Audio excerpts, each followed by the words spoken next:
Let's get right into drawing this chihuahua with the 5-step method.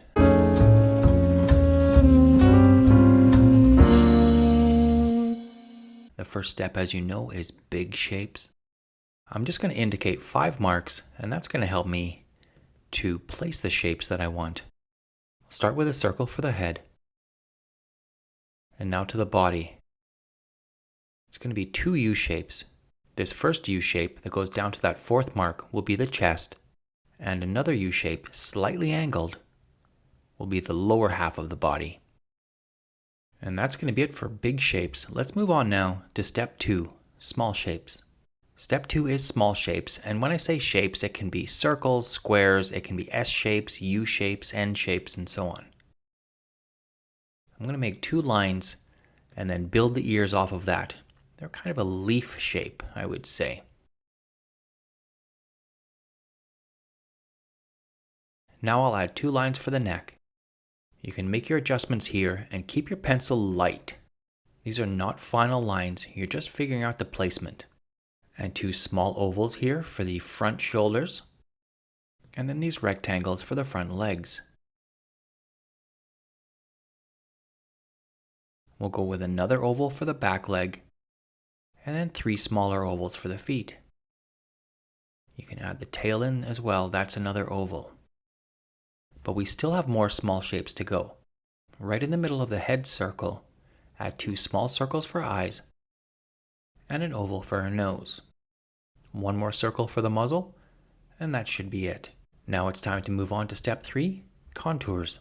Step 3 is contours, and that's all about connecting all the shapes and refining that outer silhouette. Contours is our transition stage between finding the appropriate form and adding details. For contours, you can start anywhere. The important thing is to pay very close attention to your reference photo and to go slow. Try to find that outside silhouette line and continue all the way around. Try not to do any details yet. That's step 4. For contours, you're just trying to find those outer shapes. And the reason why it would be a mistake to add details too soon is that if you don't have all of the proportions right, you're going to be wasting time. So let's make sure we have all of the things in the positions we want them before we move on. And you can see I'm adding some little contour lines around the mouth and chin and ears. I think that's it for contour, so let's move on to step 4, details. Step 4 is details, so let's start making this dog look much more like a dog. I'm going to start with some details around the eyes. The eyes are a circle with another circle around them, and you can add in these colorful eyebrows. Add a line in the middle of the nose, and then 2 6 shapes. I'm looking at the reference image to try to get an idea of the pattern. This chihuahua happens to be gray and white. So I'll just make a note of the areas that are gray and white. Where's that boundary? I'll add some pupils in the eyes. And that's pretty much it for the details. So I'm ready to move on to step 5, shading.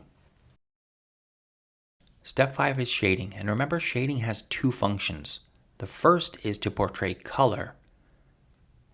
That is to say, light colors like light blues and greens and yellows and grays will be represented by a light gray, whereas dark colors like dark blues, purples, reds, blacks will be represented by a darker gray. And the second function for shading is to show the form. Things are darker as they roll away from the light, and lighter as they face the light. Just continue coloring. I'll continue down the dark parts of the dog, but not forgetting to shade the lighter parts too. Don't forget to erase any lines you don't need or want, and add small hairs to the white areas of your dog with a sharp pencil. The last thing is to do the eyes. The pupil is slightly darker than the rest of the eye. If you have a blending stick or a Q-tip, you can blend in the dark parts to soften some of those edges. I'll go back in with a fine eraser just to pull out some of that hair texture. So those are the 5 steps: big shapes, small shapes, contours, details, and shading. If you got value from this content, please do like and comment on the video. It really does help out the channel.